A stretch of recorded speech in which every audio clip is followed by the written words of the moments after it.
Ուզում խոսենք ընտրական օրենսգրքի այդ տեխնիկական հարցերի շուրջ համաձայնության հնարավորությունից, երբ հայտնի դարձավ փաստորեն, որ դոնոր կազմակերպությունները պատրաստակամություն են հայտնել ֆինանսավորել, բայց մեր իշխանություններն են նախնական խոստումներից հետ կանգնում, արդյական դարձան ցուցակների հրապարակման հետ կապված իշխանությունների, այսպես ասած, համաձայնությունը, երբ նախկինում նշում են, որ ոչ մի գնով չեն համաձայնելու ցուցակների հրապարակմանը։ Հիմա ինչ փուլում է գտնվում քննարկումները ընդդիմության, քաղաքասարակության եւ իշխանությունների միջև եւ արդյոք կա արդեն որոշակի համաձայնություն այս առումով։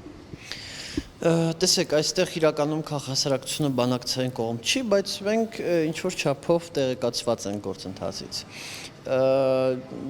Ես ասեմ, որ այո, իշխանությունները դեռ մի քանի շաբաթ առաջ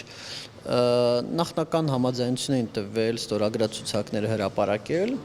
Այս մի քանի շաբաթը քննարկումներ էին գնում արդեն տեխնիկական մանրամասների վերաբերյալ, ինչպես նաև այն հետևանքների շուրջ, որոնք պետք է հետևեն կրկնակվեարկությունները բացահայտելուն, հա, այսինքն լավ, կթան կրկնակվեարկություն, ինչպիսի մեխանիզմ է, հա,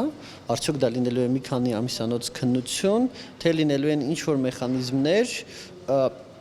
որոնց միջոցով հնարավոր կլինի, որ այդ ուրեմն բացահայտումները ազդեն ընտրական հանձնաժողովների վերջնական որոշումների վրա, հա, ընտրությունների արդյունքների վերաբերյալ։ Սա է ըստ էության ներկա իրավիճակը, հա, բանակցությունների։ Ցուցակների հրապարակումը կարող է հետևանքներ ունենալ, բայց ոչ շատ լուրջ հետևանքներ, ինչպիսին որ կարող է ունենալ ուրեմն մատնահետքերով ընտրողների գրանցումը։ Հա տեսեք ինչումն է հարցը։ Ամեն դեպքում մատնահետքը դա լավագույն մեխանիզմն է կրկնակվեարկությունները կանխելու համար, հա, լավագույններից մեկն է, որովհետև հնարավոր չի մատ կեղծել։ Ես չեմ կարող ձեր մատով գալ եւ ձեր փոխարեն քվեարկել, ֆիզիկապես չեմ կարող, ձեր մատը չեմ կտրելու կամ ձեր մատը հո չեմ կեղծելու։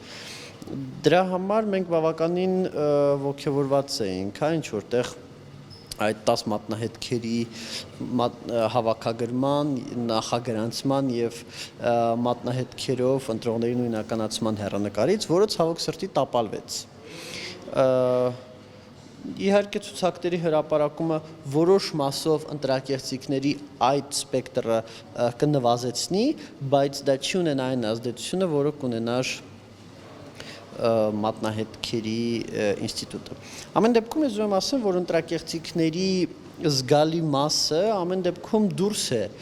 թե ընտրողների ցուցակների հրապարակման եւ թե մատնահետքերի մեխանիզմներով նվազեցման տիրույթից, հա։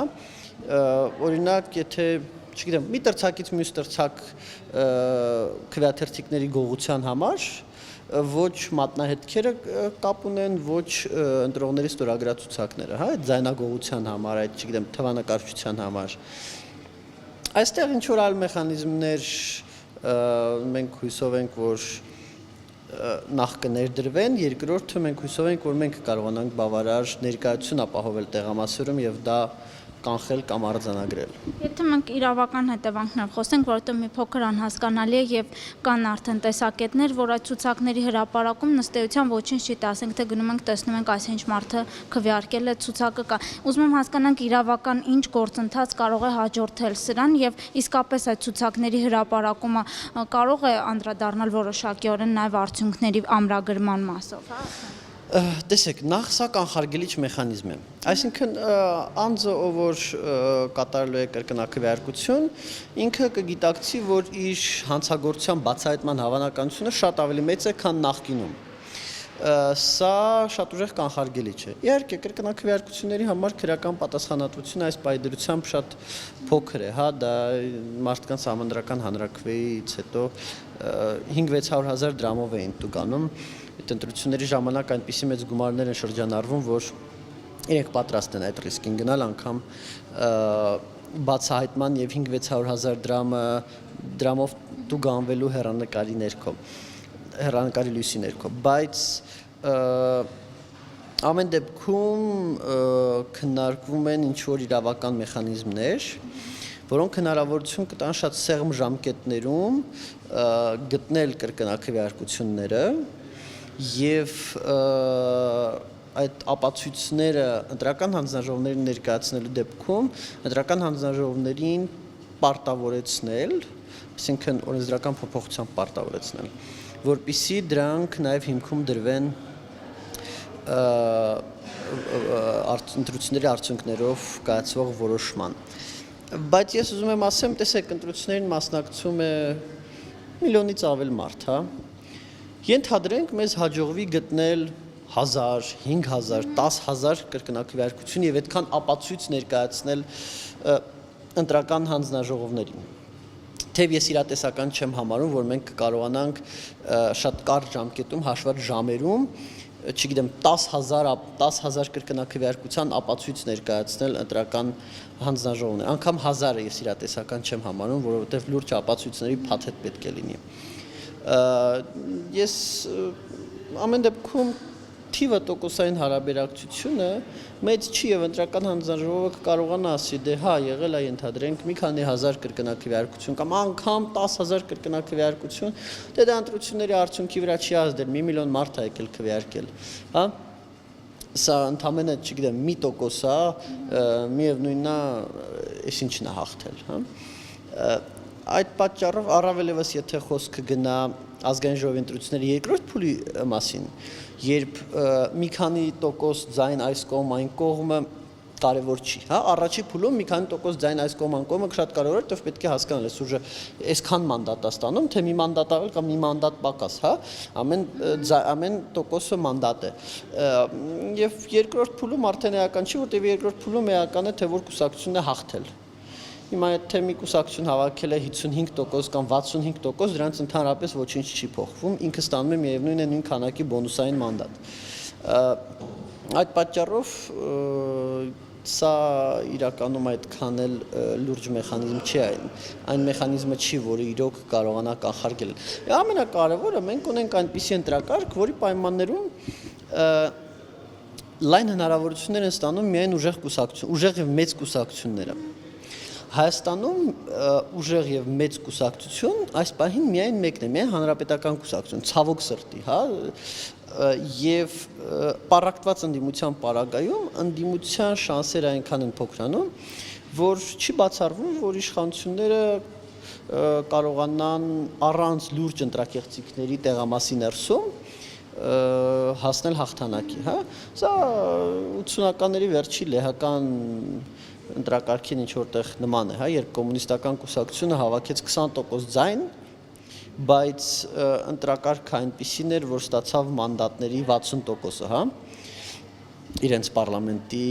ստորին պալատում։ Նույնը կարող է մեր մոտ տեղի ունենալ բոնուսային համակարգ, կոալիցիաների սահմանափակում, կայուն մեծամասնություն, երկրորդ փուլ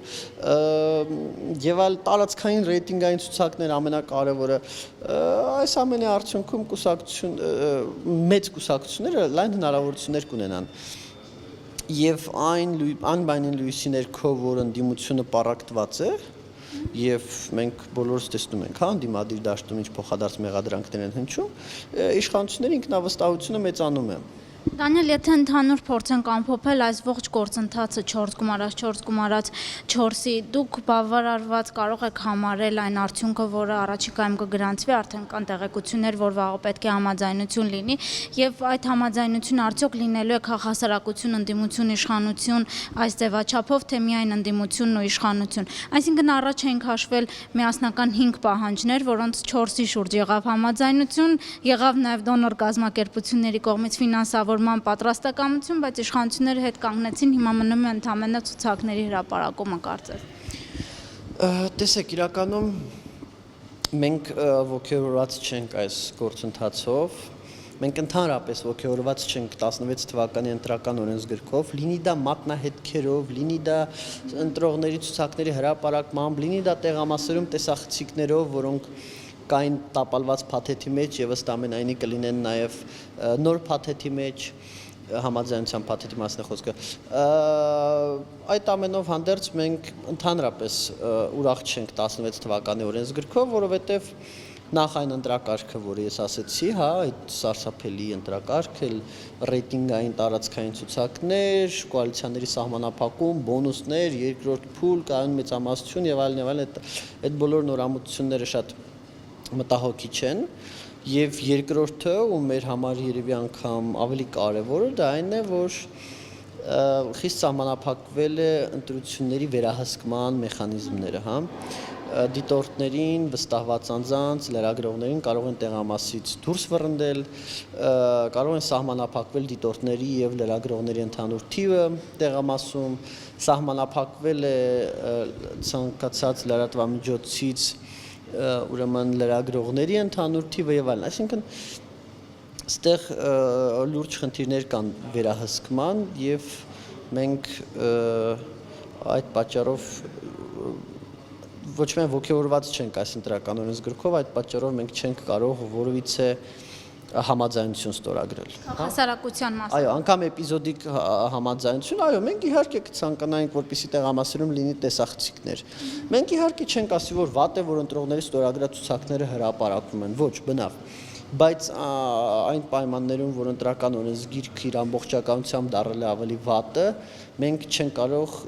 ստորագրություն դնել դրա որևիցե առանձին հատվածի բարեփոխման համաձայնության տակ։ Ամեն դեպքում մենք նաև չենք քննադատի նրանց, ովքեր որ դա կանեն, Դա անդիմությանն է վերաբերում, թե քաղաքասարակության մյուս ներկայացուցիչներին։ Դժվար ասել, քաղաքասարակությունը ամեն դեպքում լայն է եւ միգուցե դժվար ասել, միգուցե լինեն քաղաքասարակության ներկայացուցիչներ, ովքեր ուզենան ստորագրել եւ